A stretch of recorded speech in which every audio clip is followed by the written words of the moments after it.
Sri Lanka is currently facing an economic crisis of unparalleled levels. The prices of essential goods and foods are rising day by day, coupled with increasing levels of unemployment, public anger, and fuel shortages. So, who is to blame for this scenario, and can Sri Lanka get out of it?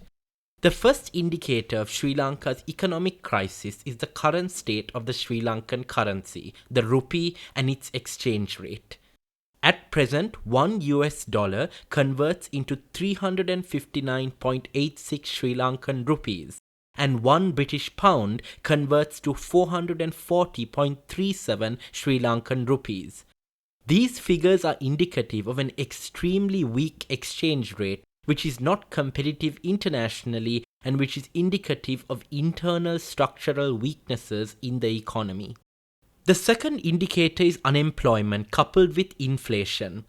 For instance, food inflation increased by 25.70% in February 2022 over the same month in the previous year, and this figure is obviously very worrying. Sri Lanka has a significant youth unemployment problem. Past authors have viewed unemployment as particularly high among the less educated. But once we control for age, gender, and sector, the positive relationship between education and unemployment disappears. The unemployment issue can also be framed and observed through the lens of power outages, loss of working hours, which in turn leads to a loss of casual jobs.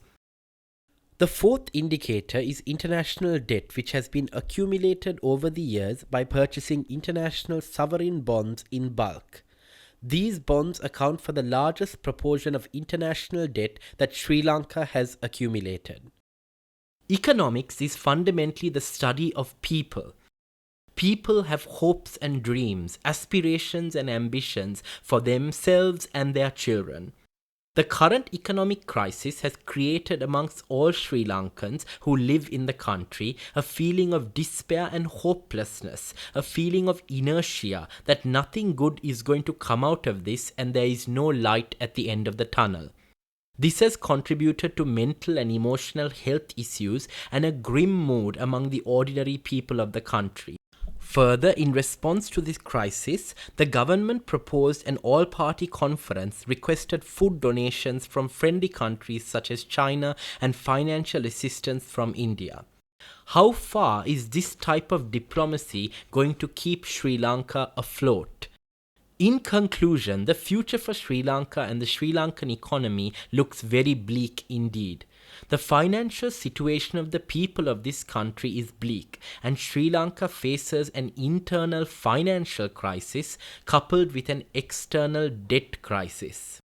But there is a crucial lesson to be learnt from all of this, and that is you need to manage the economy properly and govern your country well, and poor governance coupled with economic mismanagement cannot be corrected at the last minute through international help and assistance.